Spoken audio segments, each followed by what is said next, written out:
एक गांव में 3 सबसे अच्छे दोस्त भूषण, रवि और संतोष रहते थे। इन तीनों दोस्तों ने मिलकर मकई की फसल की कटाई शुरू की। उनकी पत्नियां नाश्ते के डिब्बे के साथ रोज खेत आती थीं और अपने पतियों को खाना खिलाती थीं। तीनों किसान एक दूसरे के बहुत करीब थे, यहाँ तक कि उनकी पत्नियां भी एक दूसरे के बहुत करीब थीं।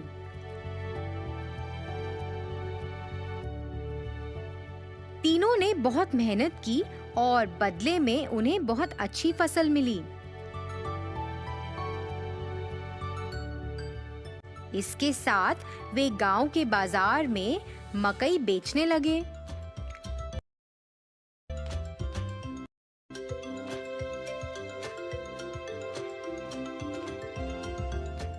कुछ ही समय में स्वाद और मिठास के कारण सभी मकई भुट्टे बिक गए और दिन के अंत में उन्हें खूब कमाई हुई। उन्हें जो भी मुनाफा मिलता था वह उस पैसे को अपनी पत्नियों को भविष्य में उपयोग के लिए दे देते थे।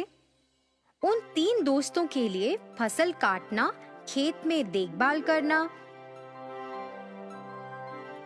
तीनों किसान अपनी दिनचर्या में व्यस्त हो गए।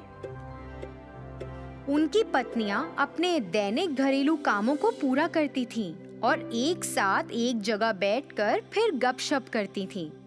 फिर एक दिन रवि और संतोष की पत्नी आपस में बैठकर बातें कर रहे थे। फिर भूषण की पत्नी अपने गले में एक बहुत लंबी सोने की माला पहनकर आश्चर्यजनक तरीके से उनके पास आई। अन्य 2 महिलाएं उस लंबी सोने की माला को देखकर आकर्षित हुईं और वो भी वैसी माला खरीदना चाहती थीं।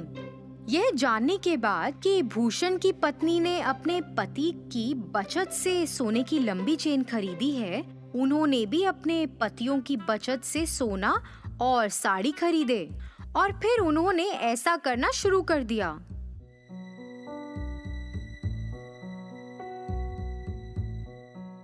पतियों ने अपनी पत्नियों को सोने की माला और महंगी साड़ी पहने देखा और उनसे इसके बारे में पूछा। ऐसा बेफजूल खर्च पर पैसा बर्बाद करने के कारण वह सभी अपनी पत्नियों से नाराज थे और तीनों गुस्से में घर से निकल गए और सीधे खेत में आ गए। तीनों ने इस पर चर्चा की। वह उन्हें सबक सिखाना चाहते थे। उन्हें ऐसा लगा कि अगर वह अब सही निर्णय नहीं लेंगे तो भविष्य में नुकसान उठाना पड़ सकता है। इसलिए वे एक विचार लेकर आए जो इस मामले में उनकी मदद कर सकता था। इसे लागू करने के लिए सभी घर वापस गए। हमारे भविष्य के बारे में बिना सोचे तुमने हमारी बचत को बर्बाद कर दिया। इसके बदले में तुम्हें एक व्यवसाय या नौकरी करके अपने सोने और साड़ियों के मूल्य जितना पैसा कमाना पड़ेगा। कम कैसे कमाओगे और हमें अपना अंतिम फैसला सुनाओ।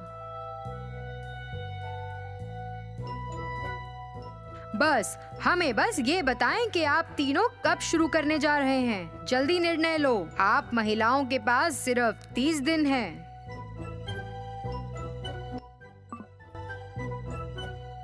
तीनों अपनी पत्नियों को समझाकर घर से निकले। उसके बाद तीनों पत्नियां अपने सामान्य स्थान पर मिली। 30 दिनों में इतनी बड़ी कमाई कैसे संभव है? इतनी बड़ी रकम कमाने के लिए हमें ऐसा व्यवसाय शुरू करना होगा जो इस गांव में अभी तक नहीं है। यह क्या व्यवसाय हो सकता है? तीनों ने खूब चर्चा की।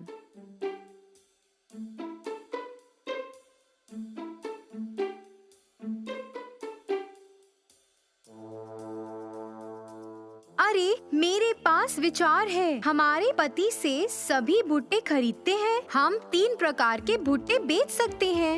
एक कच्चे, फिर एक तले हुए और एक वो जिस पर नींबू, नमक और काली मिर्च का लेप हो। अन्य 2 महिलाएं भी भूषण की पत्नी से सहमत थी। वे तीनों अपने पतियों के पास गईं और अपने विचार के बारे में बताया। उनकी बात सुनकर तीनों किसानों ने सहमति जताई। उस दिन से उन तीनों ने बहुत मेहनत करना शुरू कर दिया, जैसा कि उन्होंने अपने पतियों से वादा किया था। उन्होंने अपनी दुकान के ठीक सामने एक बोर्ड लगाया जिस पर लिखा था कच्चा भुट्टा 15 रुपए, तला हुआ भुट्टा 20 रुपए और तला हुआ भुट्टा नमक, नींबू और काली मिर्च के साथ 25 रुपए। एक महिला ने भुट्टे का छिलका उतारा, दूसरी ने भुट्टे को भूना और तीसरी ने भुट्टे पर नींबू, नमक और काली मिर्च का लेप लगाया। बाद में उन्होंने उसे बेचकर पैसे कमाए। हालांकि ये महंगा था, पर फिर भी लोगों ने उसे खरीदना शुरू किया। 2 दिनों में ही काफी लोग भुट्टे लेने के लिए आए। उस मीठे रसीले भुट्टे के लिए लोग लंबी कतार में खड़े होकर इंतजार कर रहे थे। दिन के अंत में उन्होंने भुट्टे बेचकर 6,000 रुपए कमाए। इसी तरह से यह 30 दिनों तक जारी रहा और उन्होंने लगभग 1,80,000 रुपए कमाए। 31वें दिन वे तीनों अपने व्यवसाय से कमाए हुए पैसे लेकर अपने पतियों के पास गईं। पैसे वापस देने के बाद उन्होंने अपने पतियों से वादा किया कि वह अपने व्यवसाय को जारी रखेंगी और कड़ी मेहनत करेंगी। इसी तरह तीनों महिलाओं को पैसों और मेहनत का मूल्य पता चला। उन्हें अपनी गलती का एहसास हुआ। उन्होंने पहले की गई गलती को कभी नहीं दोहराया। उन्होंने अपने पतियों के काम में हाथ भी बटाया। बहुत सारी कमाई के साथ वे नाम और प्रसिद्धि के साथ खुशी से रहते थे।